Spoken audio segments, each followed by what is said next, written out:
السلام علیکم۔ آج ہم خواب ناول کا باب نمبر 2 سٹارٹ کرنے والے۔ یہ ہے ایپیسوڈ 2۔ سکونی قلب کا باعث ہے تو، تجھے دیکھا تو بس گیا تو قلب میں، تو خواہش بنا تجھے پانا، تجھ سے ملنا، تجھ سے باتیں کرنا۔ اب جو دور ہے تو مجھ سے، سکونی قلب اب نہیں مجھ کو، تیری قربت سے ہے میری حیات، تیرا جانا اب نہیں ہوتا برداشت۔ میرے قلب میں بستا تو، سکونی قلب کا باعث ہے تو۔ آپ کو پتہ ہے انسان کی عظمت کیا ہے؟ کیا آپ کو پتہ ہے انسان کی اصل کامیابی کیا ہے؟ کیا آپ کو پتہ ہے کہ انسان کا رتبہ کتنا بلند ہے؟ اور کیا آپ کو پتہ ہے کہ انسان ہونا کس قدر انسان کی کیا آپ کو پتہ ہے کہ انسان ہونا کس قدر عزت کی بات ہے؟ نہیں پتہ۔ کاش یہ ہمیں پتہ چل جائے کہ ہمارا انسان ہونا اتنا اہم کیوں ہے۔ وہ اس وقت میرے سامنے تھا، میں اسے دوسری بار دیکھ رہی تھی۔ میرے لیے یہ احساس ناقابل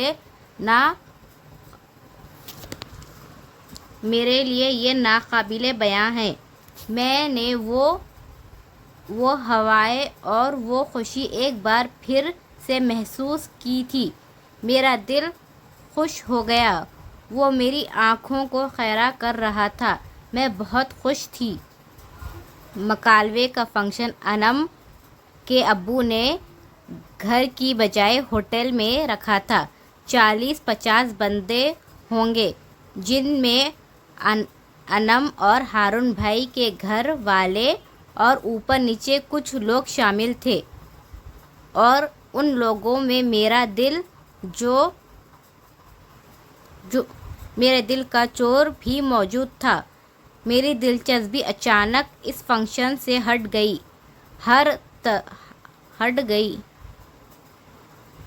ہٹ کر صرف اس انسان کی طرف ہو گئی تھی۔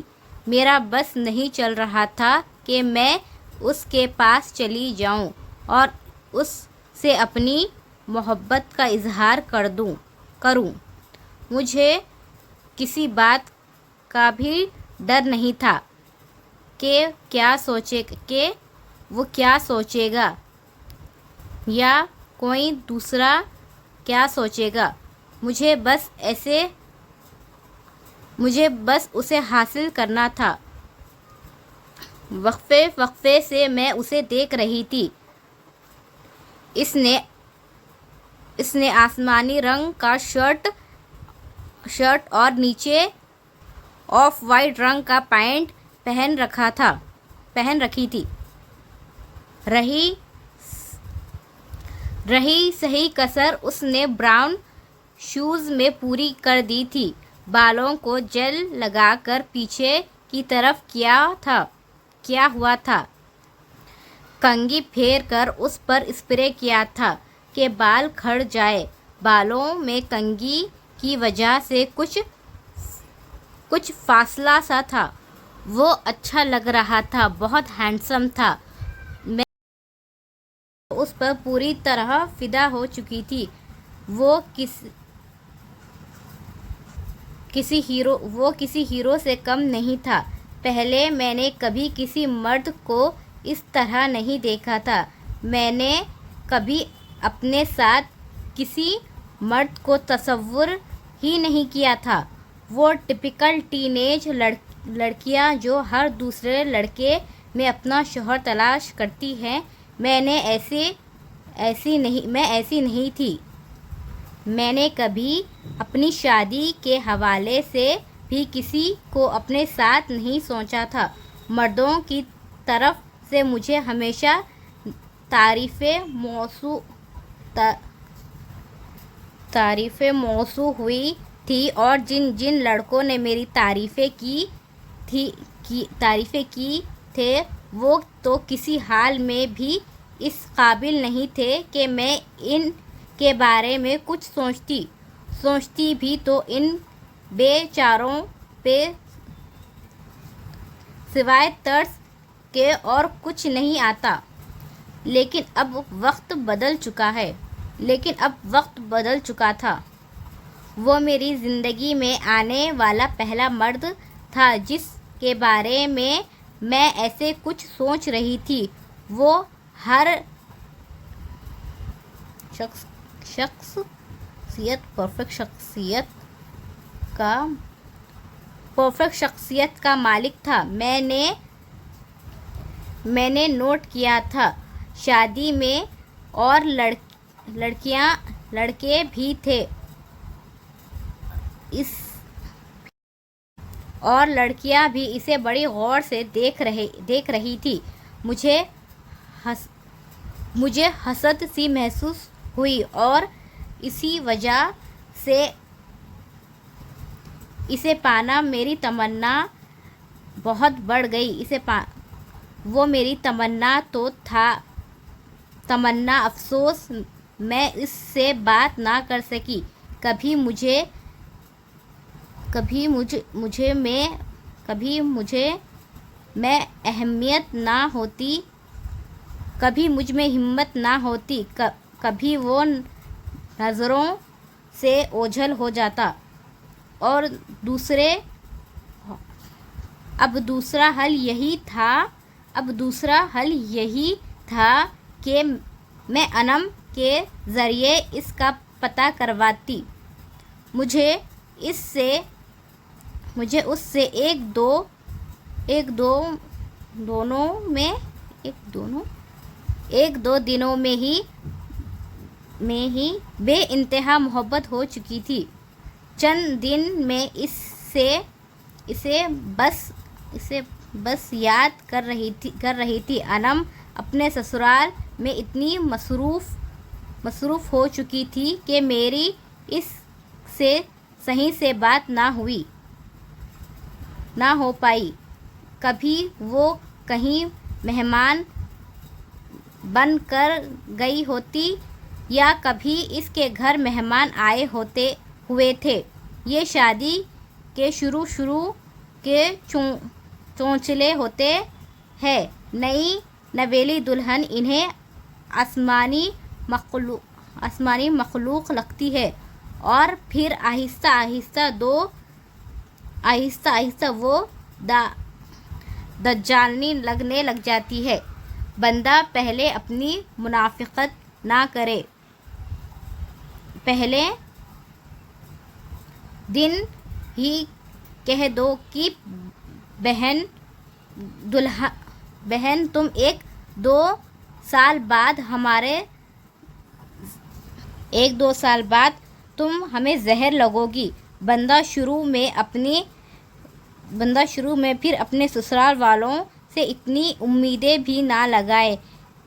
میں تو ایسے لوگوں سے کبھی امید نہ لگاؤں جنہوں نے بعد میں مجھ میں کسی چڑیل کی صورت نظر آئے۔ وہ چڑیل ان کے بیٹے کو لے کر کسی اور ہی دنیا میں چلی جائے۔ مجھے تو سوچ کر ہی ان لوگوں کی منافقت پہ الجھن سی ہو رہی ہے۔ کیا فائدہ اتنی منافقت کا؟ آخر میں بہو نے رہنا تو بری ہے۔ اس سے اچھا ہے آپ اسے شروع میں آسمانی مخلوق کی طرح نہ سمجھیں۔ اور ایسی بہوئیں بھی پاگل ہی ہوتی ہیں جو سسرال والوں کو اپنا ہمدرد سمجھتی ہیں۔ بس سب ایک جیسے ہی ہوتے ہیں۔ نندیں پہلے بھابھی کی گردنیں پڑتی نہیں تھکیں گی اور بعد میں اسی بھابھی کو منہ بھر بھر کے بدوائیں دیں گی۔ منافقت چڑ ہے مجھے، میں تو دیکھنا کیا کروں گی۔ اچھا، اب بات کہاں سے کہاں نکالوں گی۔ اصل میں انسانی دماغ میں نہ یہ ایک بات سے دوسری اور دوسری سے تیسری باتیں نکالنے میں ماہر ہے، اسی لیے تو سوچیں بڑھتی جا رہی ہیں۔ انم اپنے گھر شادی کے بعد پہلی بار رہنے آئی تھی، امی کے بغیر اجازت لیے۔ میں اس سے ملنے چلی گئی۔ اب میں کوئی چھوٹی بچی تو نہیں تھی جو بات بات پہ امی سے اجازتیں لیتی پھرتی۔ میں نے بس انہیں اپنے جانے کے بارے میں بتایا تھا۔ انم آج ہی تو آئی،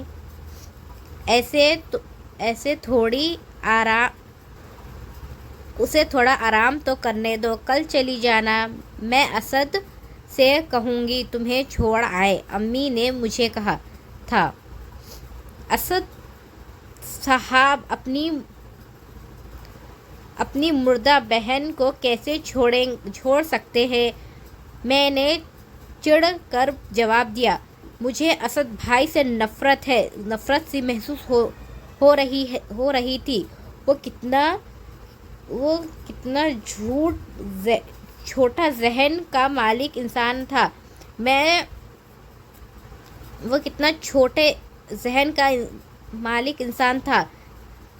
میں بھی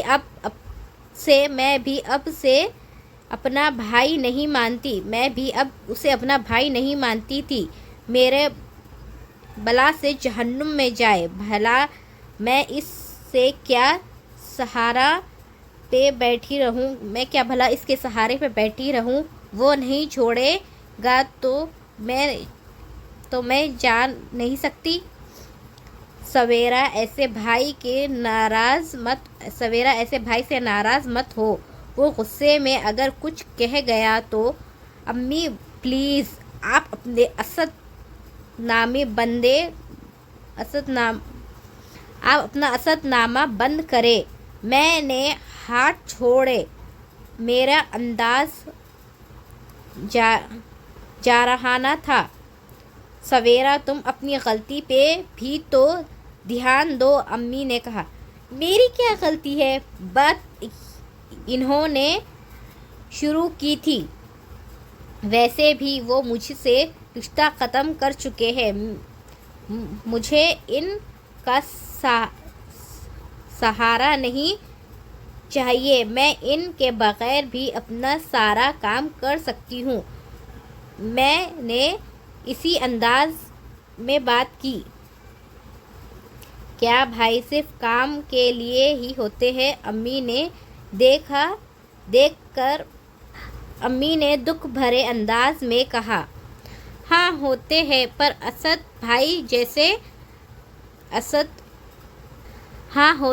پر اسد جیسے بھائی کسی کام کے نہیں ہوتے۔ میرے دل میں اس کے لیے اب کوئی جگہ نہیں ہے۔ میں ویسے بھی یہاں سے جانا چاہتی ہوں، مجھے اس گھر سے نفرت ہو رہی ہے۔ میں کہہ کر وہاں سے چل پڑی۔ میں نے امی کی آنکھوں سے نکلتے آنسو جان بوجھ کر نظر انداز کیا تھا۔ مجھے ان آنسوؤں کی پرواہ نہیں تھی، مجھے فرق نہیں پڑتا تھا۔ میں انہیں روتا چھوڑ کر گھر سے نکل گئی۔